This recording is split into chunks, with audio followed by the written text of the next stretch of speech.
સદગુરુ અક્ષરાનંદ સ્વામીની વાતો ભાગ 45મો અને વાર્તા 223। હવેથી વાર્તા થોડાક દિવસ સુધી એવી આવશે કે જે શ્રીજી મહારાજ તથા સંતના ઉપયોગમાં આવ્યા, મહારાજના ઉપયોગમાં અને સંતના ઉપયોગમાં આવ્યા, તેમને શ્રીજી મહારાજ તેડવા આવ્યા હતા। હા, એ બધી વાતો હવે આવશે। ગામ ભુજમાં મહારાજ પધાર્યા હતા અને એક ભાઈ ખોટું નાળિયેર લાવીને મહારાજ આગળ મેલ્યું, એક વેપારીએ। હા, મહારાજ પાસે નાળિયેર મેલ્યું, પછી તેને મહારાજે હાથમાં લઈ ખખડાવ્યું અને એ શેઠને કહ્યું છે, શેઠિયા આ તો ખોટું છે। એટલે શેઠ કહે, મહારાજ મારું તો ખોટું છે, પણ તમારું સાચું હોય તો મને અંધકાર તેડવા આવજો। પાકો વપડા ખોટા નાળિયેરમાં કલ્યાણ લઈ ગયો, બોલો। એટલે એને બધા પાકા કે છે, એ છેતરાય નહીં કે એવા। હા,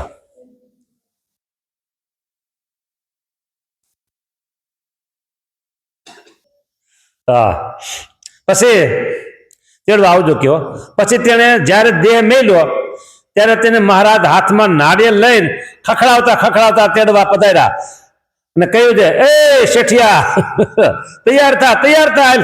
શેઠ કહે, સ્વામિનારાયણ તમે કેવા? મહારાજ કહે, તું કહેતો હતો જે તમારું સાચું હોય તો અંતકાળે મને તેડવા આવજો, તે સારું અમે આવ્યા છીએ। એમ કહી તેને મહારાજ ધામમાં તેડી ગયા। બોલો, આવું કલ્યાણ કોણ કરે?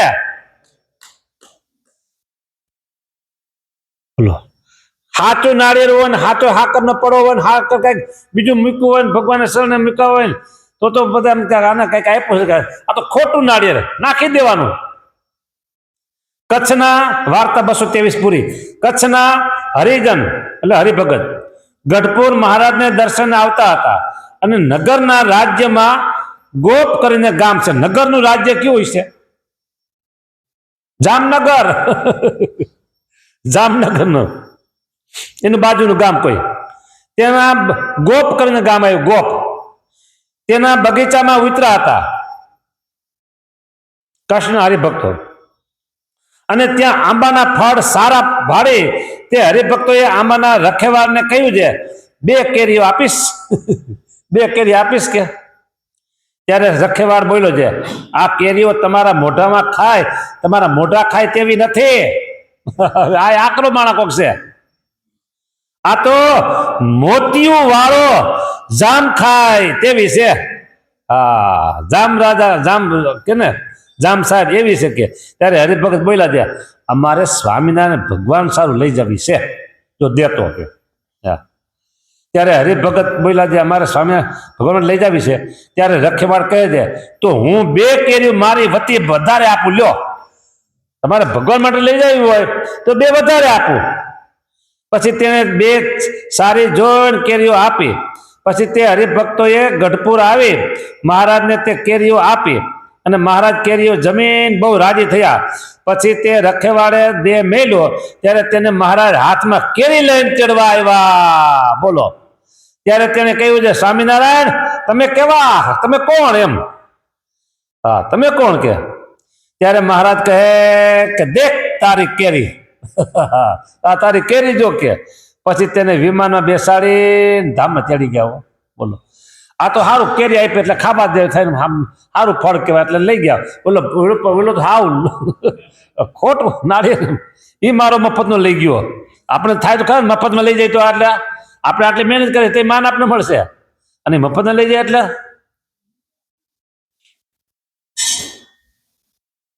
ગામ આટકોટનો ભરવાડ તે ગઢપુર આવ્યો હતો અને ગોપીનાથજી મહારાજ દર્શન કરીને બહુ રાજી થયો અને મંદિરનો દરવાજો જોઈ સૌને કહેવા લાગ્યો છે, આવો દરવાજો મેં ક્યાંય જોયો નથી।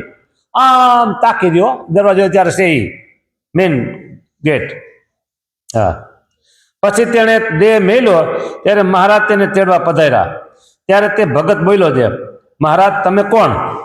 મહારાજ કહે, તું કહેતો હતો જે સ્વામિનારાયણના મંદિરનો દરવાજો બહુ સારો છે, તે સારું અમે તેને તેડવા આવ્યા છીએ।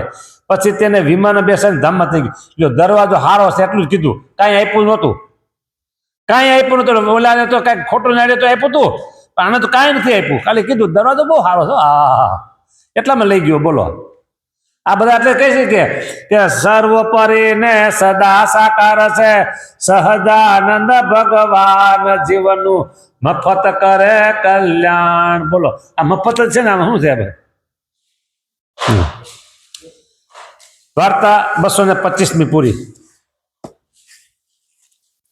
ગામ કારિયાણીમાં વીરદાસ કરીને કણબી ભગત હતા અને તે ગામના પટેલ હતા.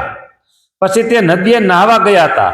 ત્યાં ગામના કોઈ માણસે આવી અને ખારાથી તેને વાહો ચોડીને નવરાવ્યા. ખારો જમીન આવે, ખારી માટી, ખારી માટી હોય તેથી હાબુ ક્યાં હતા? એટલે ખારી માટી લઈ અને ઓલા માર લઈને વાહમાં છોડીને નવરાવ્યા. હા, ગામના પટેલ હતા ને એટલે. પછી વીરદાસ ભગત બોલ્યા છે, તું મને ભગત જાણીને નવરાવે છે કે પટેલ જાણીને? એટલે હું ગામનો પટેલ છું એટલે મને નવરાવે છે કે હું ભગત છું એટલે નવરાવું છું? ત્યારે તે માણસે કહ્યું છે, તમને ભગત જાણીને નવરાવું છું, પટેલ નહીં. પછી તે દેહ મેલ્યો ત્યારે તેને મહારાજ તેડવા પધાર્યા. ત્યારે તે બોલ્યો છે, સ્વામિનારાયણ તમે કોણ? મહારાજ કહે, તે વીરદાસ ભગતને શરીર ચોડી નવરાવ્યા હતા ને તે સારું તને તેડવા આવ્યો છે. હા, નવરાવ્યા હતા ખરા મેં. હા, શું કામ ને? ભગત જાણીને. બોલ્યો, માટે તૈયાર થા, હાલ તને લઈ જાવ છે કે. પછી તેને વિમાનમાં બેસાડી અક્ષરધામમાં લઈ ગયા. ના, એ એકેમાં ન આવે. એટલે આવી રીતે કલ્યાણ લઈ ગયો. હવે વાર્તા 226 પૂરી. ખોખરી ગામમાં કરશન બાંભણીઓ કરીને એક હરિભગત હતો. તેને શેરડીના 2 હાંઠા પડસા સોતા લાવી મહારાજને આપ્યા. પછી તેને દેહ મેલ્યો ત્યારે મહારાજ માણકી ઘોડીએ ચડીને હાથમાં શેરડીના 2 હાંઠા પડસા સોતા લઈ અને તેડવા પધાર્યા. મહારાજ કહે, કરશન તૈયાર થા, જો આ તારા શેરડીના હાંઠા લે. પછી તેને વિમાનમાં બેસાડી ધામમાં તેડી ગયા. વાર્તા 227મી પૂરી થઈ. કીર્તનમાં કીધું છે ને કે નોતી દેઠે નોતી સાંભળે રે પ્રગટાવે પુનિત પુરુષોત્તમ પ્રગટી રે. નોતી દીઠી નોતી સાંભળી પ્રગટાવી એવી પુનિત. બોલો, 4 વેદ, 18 પુરાણ અને 108 ઉપનિષદો, 6 શાસ્ત્ર, રામાયણ મહાભારત ઇતિહાસ, આ બધામાં તમે ચારેય બાજુ અંદર ફંફોડી જુઓ, પાનું ઓટલાઈને જુઓ, વાંચો. આવી વાત ક્યાંય ન મળે. બોલો, શેરડીને હાથામાં કલ્યાણ લઈ ગયો. ક્યાં લ્યો, દરવાજો જોઈને કલ્યાણ લઈ ગયો, ખોટું નાળિયેર આપીને કલ્યાણ લઈ ગયો. બોલો, આવી વાત તમને ક્યાંય ન મળે. એટલે પેલા ભગતને નવરાવ્યા, ધોળ ચોડીને મારતો વાહમાં તો હાથ પૂગે નહીં કઈ, તો લ્યો તમને નવરાવી દઉં કે. હા, ધૂળ ચોડીને તોય ને અક્ષરધામ મળી ગયો. એટલે કહેવાય કે નોતી દીઠી નોતી સાંભળી પ્રગટાવી એવી પુનિત પુરુષોત્તમ પ્રગટી. સહજાનંદ સદા સાકાર, સહજાનંદ સદા સાકાર ને સદા સર્વોપરી ને સદા સાકાર છે. સર્વોપરી ને સદા સાકાર છે. સહજાનંદ ભગવાન જીવનું મફત કરે કલ્યાણ. જીવનું મફત કરે કલ્યાણ. એ આંબા ગામમાં નિત્યાનંદ સ્વામી પધાર્યા હતા અને તેમને રાતના 12 વાગે દૂધ જોઈતું હતું. અરે પણ નિત્યાનંદ સ્વામી નવા રાતના 12 વાગે દૂધ. પણ બીજે ક્યાંય દૂધ મળ્યું નહીં. પછી એક ભરવાડની બકરીને દોઈને દૂધ લાવ્યા. પછી તે બકરીએ જયારે દેહ મેલ્યો, અરે ભલા મારા બકરી હોતી કામ કાઢી ગઈ જુઓ. ત્યારે મહારાજ તે બકરીને તેડવા પધાર્યા. ત્યારે તે દેવસિંહ ભગત લુહાર હતો તે બોલ્યો છે, આ બકરીનું શું પુણ્ય? મહારાજ કહે, નિત્યાનંદ સ્વામીને એનું દૂધ કામમાં આવ્યું હતું. હા, તે પુણ્ય કરી અમે તેને તેડવા આવ્યા છીએ.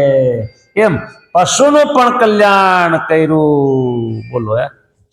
આંબા ગામ, અમરેલી જિલ્લો. હા, રાતે એને નિત્યાનંદ સ્વામી કઈ દેશી દવા લેવી હતી અને પછી કીધું બકરીના દૂધમાં લેજો, ગાય ભેંસના દૂધમાં નહીં કે. તે મળતું નહોતું. પછી એમ થયું ભરવાડ પાસે જાય ત્યાં મળી જાય કે. વાર્તા 228 પૂરી થઈ. ગઢપુરમાં ઈચ્છારામજી મહારાજ માંદા હતા. તેમને માટે હરડે જોઈતી હતી. તે એક વાણીએ 8 આના લઈ અને હરડે આપી. 8 આના, બોલો ખરા, 8 આનાની હરડે આપી. 8 આના થોડા કહેવાય કઈ એ જમાનામાં? આટલી બધી મોંઘી. તે વાણીએ દેહ મેલ્યો ત્યારે મહારાજ તેને તેડવા આવ્યા. લ્યો, આને તો પૈસા મળ્યા, કલ્યાણ મળ્યું. ત્યારે તેડવા આવ્યા ત્યારે વાણીએ બોલ્યો છે, સ્વામિનારાયણ તમે કોણ? ત્યારે મહારાજ કહે કે તે ઈચ્છારામથી સારું હરડે આપી હતી. ત્યારે વાણીઓ કહે, મેં તો 8 આના લઈને આપી હતી. ત્યારે મહારાજ કહે, 12 આના કેમ લીધા નહીં? 8 ને બદલે 12 કેમ ન લીધા? પણ મારા ભાઈને તે આપીને એટલે તારું કલ્યાણ કરું છું કે. મારા ભાઈને આપી તેને માટે તૈયાર થઈ જા, હાલ મારા ધામમાં કહેવે. બોલો કે નથી આવતો ન કે પરાણ લઈ જઈશ કે. પછી વિમાન બેરહજારી અને એને અક્ષરધામમાં લઈ ગયા. હો, વાર્તા 229 પૂરી. એક વાંસી લો, નાની છે. ગઢપુરમાં મહારાજ શ્રી ગોપીનાથજી મહારાજનું મંદિર કરાવતા હતા. પછી મહારાજ સભામાં બોલ્યા છે, કોઈ શેરનો પાણો નાખે તેને અમારે તેડવા આવવું. આ પાયામાં એક શેરનો પાણો, એક શેર એટલે કેટલા ગ્રામ થાય? 500 ગ્રામ થાય કે 250 ગ્રામ? હા, 500 ગ્રામ. હાલો, 500 ગ્રામ નો પાણો નાખે તો કે મારે તેડવા આવવું કે. તે સમયે સભામાં અલિયાસ કરીને એક જમાદાર બેઠો હતો. તે ઘેલા નદીમાં પૂગ્યો.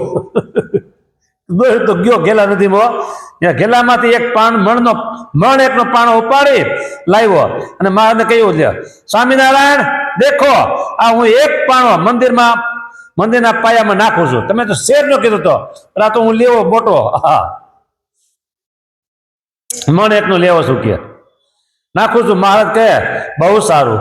પછી તેણે દેહ મેલ્યો ત્યારે મહારાજ તેને તેડવા પધાર્યા. ત્યારે અલિયાસ બોલ્યો છે, સ્વામિનારાયણ તમે કેવા અને કોણ? ત્યારે મહારાજ કહે, તે મંદિરના પાયામાં એક પાણો નાખેલો? હા, એ તો નાખ્યો તો. તે પુણ્ય કરીને તેને તેડવા આવ્યા છીએ, માટે તૈયાર થઈ જા, હાલ મારા ધામમાં કે. લઈ ગયા ને. બોલો, વાર્તા 230 પૂરી થઈ. હવે અહીંયા એમ કીધું હતું કે શેર એકનો નાખે, તો શેર એકને બદલે મેં તો કેમ, હા, કેટલો મણ એકનો એટલે 40 શેરનો થયો ને. હા, હવે તો મારું કલ્યાણ થઈ જાય ને કે. બોલો, કર્યું કલ્યાણ સ્વામિનારાયણ ભગવાન. સારું, લ્યો. જય સ્વામિનારાયણ. શ્રીપતિ શ્રીધરમ સર્વદે.